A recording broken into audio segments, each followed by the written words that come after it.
Hello, my name is Spencer Snowling, and welcome to today's introduction to the GPSX simulation platform. GPSX was originally developed by the company Hydromantis, which is now part of Hatch. Hydromantis was established back in 1985 in Hamilton, Ontario, Canada. And GPSX was our first product, and it was developed as a research project at McMaster University in the late 1980s. It eventually became the first commercial wastewater simulation package in the wastewater market in 1991. And we have continued to develop and release new versions over 30 years with over 100 person years of cumulative development of new wastewater models, simulation technology solvers, and a number of simulation tools which make it a valuable asset for your wastewater analysis. So in the wastewater industry today, we see GPSX being used in two areas, in process design and also process optimization. On the design side, facilities are certainly seeing a more strict compliance for their wastewater effluent quality. There's certainly an increased focus on resource recovery, trying to gain back that nitrogen and phosphorus and energy from the wastewater treatment process. This often is resulting in more complex operational schemes at wastewater treatment facilities. And also, operators are now asked to manage ever more complex treatment technologies as part of that. And facilities are looking to reduce their plant life cycle cost and overall design the plant in a way that it improves sustainability and performance over the long run. On the process operations side, operators are often operating and managing more complex plant operations as the effect of climate change has brought more severe wet weather events, pushing a lot of flow through our facilities. At the same time, trying to optimize the plant to minimize cost of chemical dosage, of energy usage, and so on. And at the same time, we're seeing a very significant increase in the use of simulators to build institutional knowledge, building a facility simulator as a way to train operators on the operations of their plant by doing it on a desktop version. So the current version of GPSX is version 8.5, which was released in the fall of 2022. GPSX has the largest wastewater treatment unit process library that's out there on the market. So we have a number of different activated sludge models, biosolids handling models, and energy and nutrient recovery models, for example. GPSX can run both steady state and dynamic simulations. We can have an integrated operating cost model, so you can do, alongside the prediction of your effluent, an analysis of the requirements of chemical costs and energy costs and sludge disposal costs. We have a tool called Scenario Manager that helps you to organize your input for the model in a very useful kind of way. So you would develop up a number of simulation scenarios that you would like to run, and it helps you keep all of your input organized for that. GPSX is also an open platform which allows customization of the equations and the calculations that are being used. So you can add your own content to the models that are there, design your own control schemes, and add calculations and informations to our menus and output graphs. For those who like to go for a little more advanced customization, you can connect GPSX to other pieces of software, including Python, where you can use Python to control GPSX, pass information back and forth, and allow you to use some of the more advanced libraries and features of Python along with your GPSX. There are a number of advanced simulation tools that are available in our Pro and Pro Plus packages, including an automatic sensitivity analyzer, which I'm going to show and use in today's demonstration. A process optimizer, an influent advisor tool to help you assess and debug your influent data, Sankey diagrams, mass balance displays to give a more detailed and intuitive evaluation and visualization of the results of your model.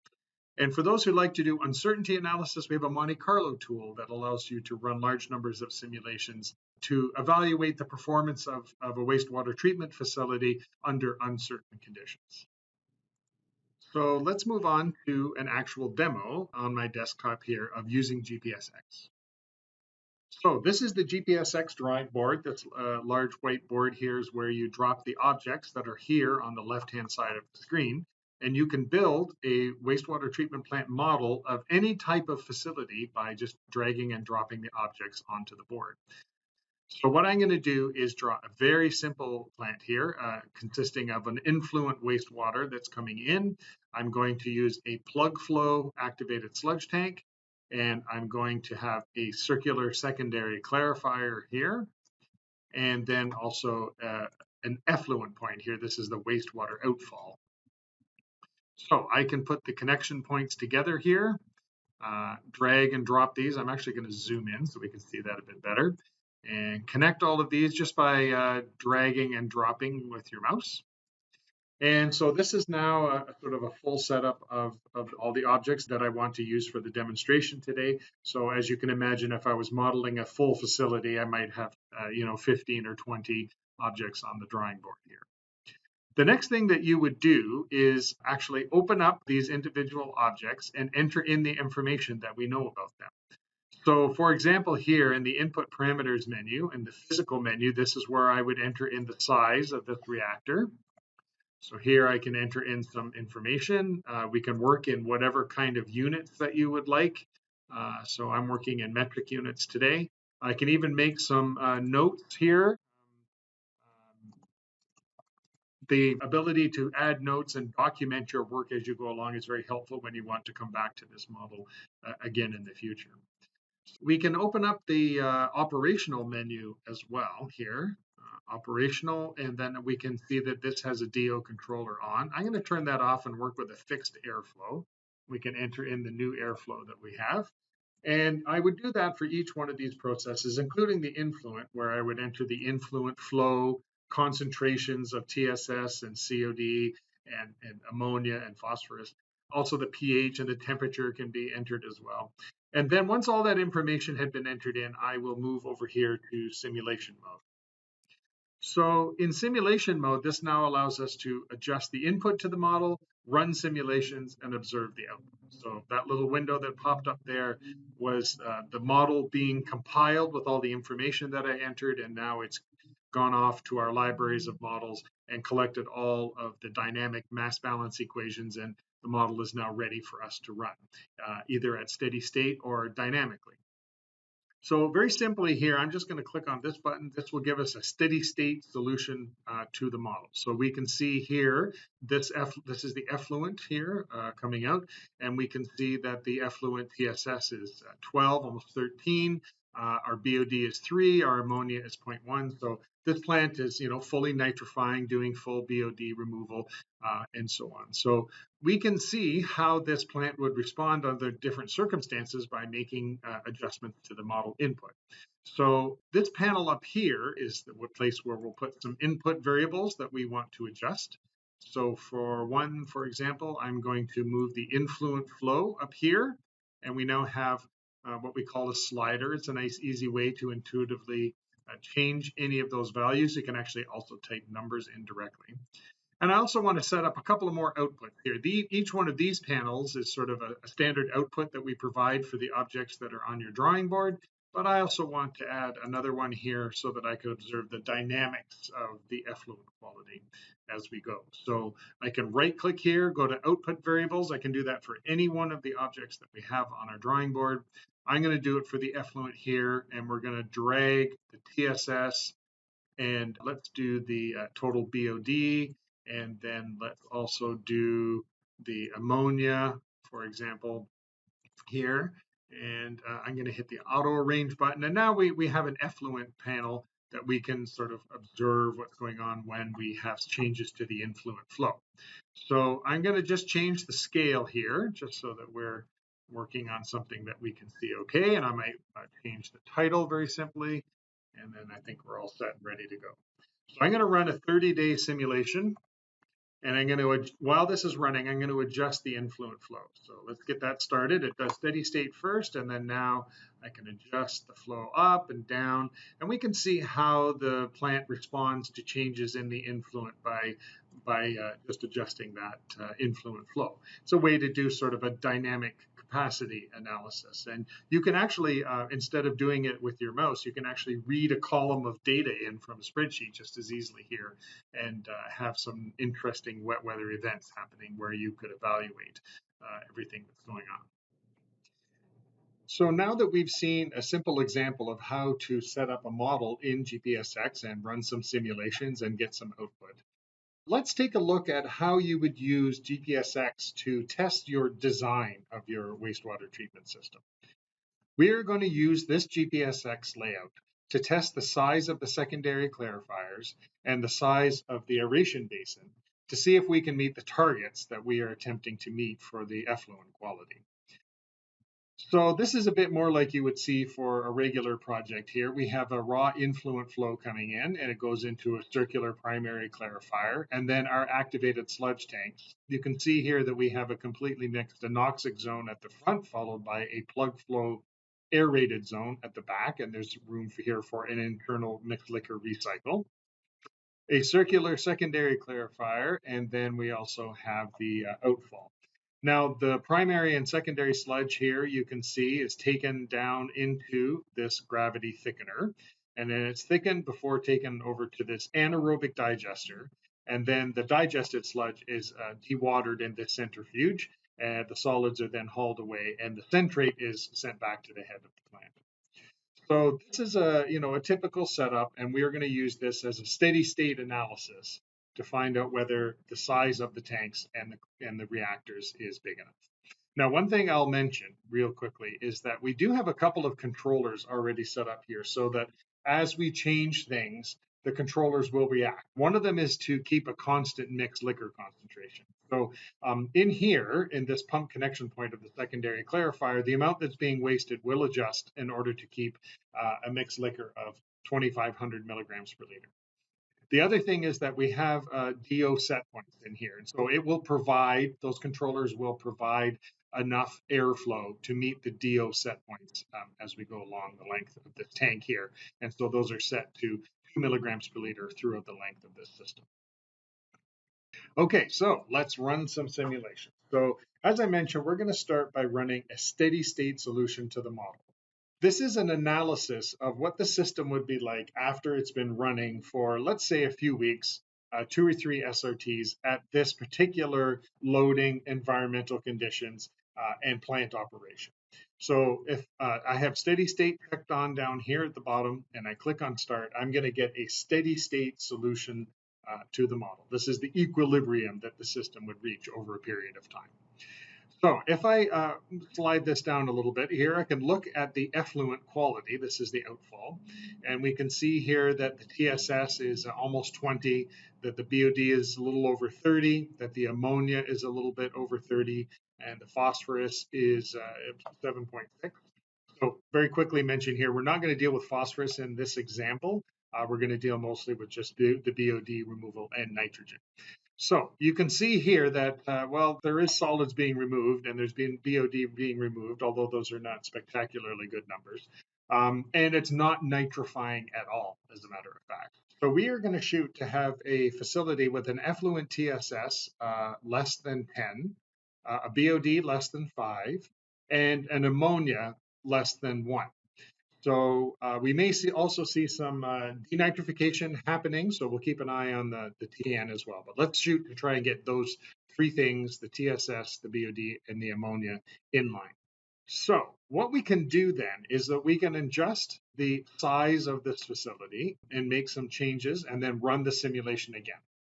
So first of all, let's take a look at some of the key process indicators that we'll want to keep an eye on while we do this. So I've set up another tab here, and we can see things like the dissolved oxygen. This bar graph is showing 2 milligrams per liter of oxygen across the board here. So that's that controller doing its job. Our mixed liquor is also at 2,500 milligrams per liter.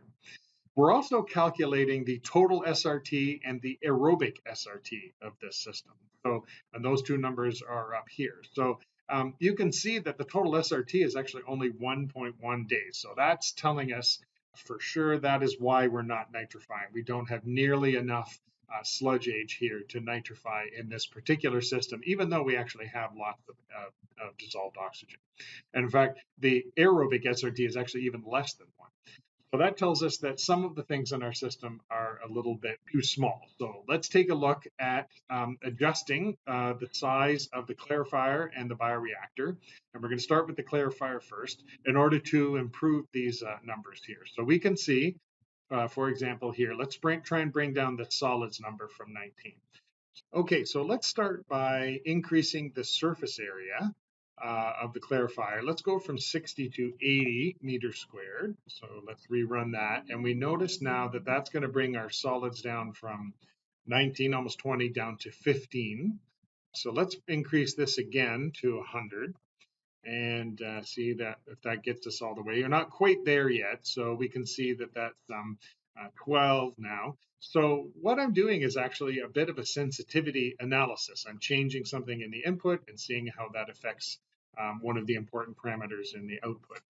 So what I'm going to do is I'm actually going to use the GPSX sensitivity analysis tool in order to do that. So it helps us do that in a nice automatic way, and it condenses all of the output for us. So let's start by changing the surface area automatically. We're going to switch it from being a slider to an analyze type control. So analyze step here. And then I'm going to turn on the analyze mode here, and it's going to do steady state simulations from 50 meters squared all the way up to 200 meters squared. And it's going to condense all of that information onto one graph for us. So I've got it already set up here on this sensitivity tab. And then I'm just going to run that right now. So you'll notice across the bottom, it's going to do multiple steady state solutions, one after another. And now, instead of seeing time on this axis, we are seeing surface area. So this represents the effluent PSS number at each of these different surface areas. So I'm going to blow this up here so that we can see it a little bit better. And then we can note here, when we were down at 60 meters squared, we can see that was giving us a number, yeah, pretty close to 20 milligrams per liter of PSS. And now, if we can see, if we go to the higher surface areas, make the clarifier bigger, we can see that we get much better numbers. So if we wanted something that has a TSS of less than 10, then we should pick something over here. So let's say we're going to pick like 150 meters squared. That should do the job and get us in comfortably into less than 10 milligrams per liter, at least for the setup that we have now. Okay, so I'll just mention briefly while we're here, we can see that changing the size of the clarifier has very little effect on the ammonia itself. So, of course, that's because it's mostly tied to the biological growth. Okay, so what that means then is I can turn off analyze mode, and I can turn this back to the slider that it was before. And so let's just run that again. And then actually what we should do is set this to 150, as we did. And let's run that one more time and take a look at that effluent. Okay, so now it is at 8.5. So that's comfortably where we want to be. So now let's take a look at trying to improve this effluent ammonia number here of 31. So as you remember, our SRT is actually quite low. So what we want to do then is if we increase the size of this bioreactor by increasing this number here, then we know that that'll sort of help make more biomass. We have much more volume to grow it in, and that will increase our concentration of solids, and we'll have more growth. So let's increase this from 100 to 200 and then rerun that situation. So we're going to do that, and our controller is doing the job of holding the DO in the right place and keeping our mixed liquor in the right place. Now we can see that our SRT is up here at 2.4. So how does that look in terms of the ammonia? Well, we're still not nitrifying yet. That means this has to be bigger. So let's try 300. And we'll run it again. And it's brought it down just a touch. I think what we should do is basically take that same approach before. We'll run a sensitivity analysis on the size of the bioreactor, and then that will help us decide what size will be meeting the target that we're shooting for. Right, okay, so that means I have to go back to this, and now we're going to set the volume to be a analyze step controller. And then we're going to turn on the analyze mode again. And now we already know that this is 150 from our previous analysis. So I'm going to reset the model and we're going to run another different kind of sensitivity analysis. So in this case, we're mostly concerned about the ammonia. So let's take a look there. And it's going to solve for steady state starting at a bioreactor of 100 meters cubed and then all the way up to 700 meters cubed. So what we'll see here is that at the very low volumes, we can see that the effluent ammonia is very high. And then finally, we'll get to the point where we now have nitrification happening. This is the point at which we've gotten to the point where we have the appropriate amount of sludge age. And our controllers are doing their job, getting us enough air and keeping the mixed liquor in good shape. So if we wanted to select the size of the bioreactor, we could do that over here. Let's say something comfortably down here, let's say 500. So that will allow us now to size the bioreactor itself. So I'm going to turn off the sensitivity analysis. I'm going to set these things back to where we were before. So let's do that. And now we know this was 150 and this is 500. And then now let's run it once at steady state and take a look at that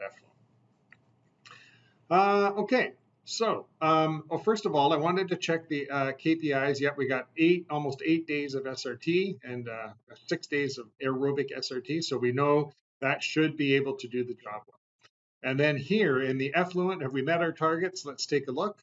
So we can see here that our TSS is 8.6. So indeed, that is less than 10, our target. Our BOD is less than 5 here. That's at 4.44. And our ammonia is, we're definitely less than 1. This is now a fully nitrifying plant here. We're even doing some denitrification as well. We can see here that the total nitrogen is actually all the way down to a little less than 12. So that works out reasonably well. Okay, so that's a design example. This is where we are using it to size reactors. So what we can do now is move on to an operations example. In this operational demo, we will see that it's basically the same plant that I showed you earlier, although there's one new unit process here. This is for dosing ferric chloride for phosphorus removal. So this is one of the things we're going to focus on this operational example. So if I pop over here to simulation mode, one thing that we're going to do a little differently this time is because it's an operational type study, is we're going to run a dynamic simulation. So it's going to do steady state first, and then we're going to see the concentrations in the effluent as 1 day passes by. So this is a 1 day simulation, and as you can see, the effluent concentrations are going up and down here. So we are seeing that this is the response to the changes in the diurnal pattern of the influent loading to the plant. So so this is TSS in the effluent, our BOD numbers, and we're still getting good nitrogen performance here, carrying on from our previous settings that we had determined in the design example. So you can see in the phosphorus, however, that this number is around 8. So the black line is the total phosphorus, a little bit over 8 throughout the entire day. And our target for this example is to get the total phosphorus to less than 1. So what we're going to do is that we're going to adjust the chemical dosage. Right now, there's no dosage at all. This is set to 0. So let's set this up to 5. This is milligrams per liter of iron. And let's run that again. And then let's see how that compares. So previously we were up here a little bit over 8. So now we've got it down to a total phosphorus around 3. We can actually click on the graph and get that number, almost 3 exactly. So that's not enough. So let's do one last time the analyze function of GPSX to determine what would be the appropriate dosage in order to meet the target that we want. So I'm going to turn this over as we did before to a step analyze, and we're going to run it from 0 dosage up to 15 milligrams per liter. And I'm going to turn this on, and then we are going to do a steady state analysis, but then we'll rerun the dynamic analysis at the end with the number that we determine so that we can see how that looks during the day. Okay, so not surprisingly, we can see here that the more we dose, the lower the effluent TP. So right here, we can see that we can get the soluble orthophosphate down quite low, with a higher dosage. So if we want to get down to less than 1, we need to be over here somewhere. So let's pick 10 or so. That would put us right about here. And let's see how that does for us during the day. So I'm going to turn this back to a slider, and I'm going to turn off analyze mode. And let's set this to the 10 that we have selected. And then we'll run a 1-day dynamic simulation like we did before. And let's see how that looks. So I'm going to blow this up one last time. And we can see, yeah, that does a good job. It keeps us right in and around 1 as we needed it to be. So now theoretically, we could potentially iterate through one more time in order to be able to maybe make further adjustments on the size of the clarifier, the size of the aeration basin. You may go around a couple of times iterating on the design and on the operation of your plant, because the effect of changing one parameter, of course, is going to affect other things. So for example, if I go back and look at our KPIs, our SRT is actually okay. But previously, this was a number around 36 or so meters cubed per day that we were pumping. So now that we've added the chemical dosage into the equation, this is now up to 58. So we've produced quite a bit more solids from the chemical precipitation of the phosphorus, and now that's reflected here in our controller having to waste more sludge in order to maintain that MLSS set point of around 2,500 milligrams per liter. Okay, so that kind of shows you an example that's a little bit different. We're running dynamic simulations in this case. We're looking at how things change during the day, but you can still use the analyze feature in order to sort of get a good relationship, a good understanding of how the effluent is going to change with different levels of chemical dose. So I'd like to wind things up by just mentioning how GPSX can be purchased. So GPSX is licensed with an annual lease. These 3 different packages are increasing levels of software functionality. So our standard package, which is $3,500 US per year, includes everything that you would need to be able to model a plant, as I showed you at the beginning of the demonstration today. You can drop the objects on the drawing board, set up all of your inputs and your outputs, and get an analysis of your facility. The Pro package has all of that. Plus, it also includes a few additional features, including the analyzer function, which we made use of in the demonstration today several times. So the sensitivity analyzer function is part of the Pro package, along with our model developer feature, which allows you to edit the biological models, and our standard optimizer. The optimizer allows you to hand over control of some of the parameters in GPSX over to the model and let the optimizer figure out what is the best combination of settings in order to achieve a specific objective. So you could say, what is the best combination of anoxic zone fraction and internal recycle in order to get me to the lowest total nitrogen in my effluent. And lastly, the Pro Plus package has all of that. Plus, it also allows you to connect GPSX to other pieces of software. So it has Python scripting integration, so that allows you to connect GPSX to Python to control the running of GPSX and the preparation of input for GPSX models through Python. And we have some more advanced optimizer tool, our dynamic parameter estimation tool, DPE tool, our advanced DDO optimizer, that's a data-driven optimization tool that allows you to sort of specify more complex types of objective functions with different types of constraints and so on, and also the ability to read online data. So this is the prices shown here for one seat or one use of GPSX. And additional seats can be purchased at a discount. So if you're interested in following up, I would encourage you to come to the Hydromantis website, www.hydromantis.com, and click on the section for GPSX, and you can find all of the details you need about the software and how to purchase, and then you can click on the Buy Now button to initiate the process. If you have any questions or would like any further information, please feel free to contact us through our website at hydromantis.com. Thank you very much.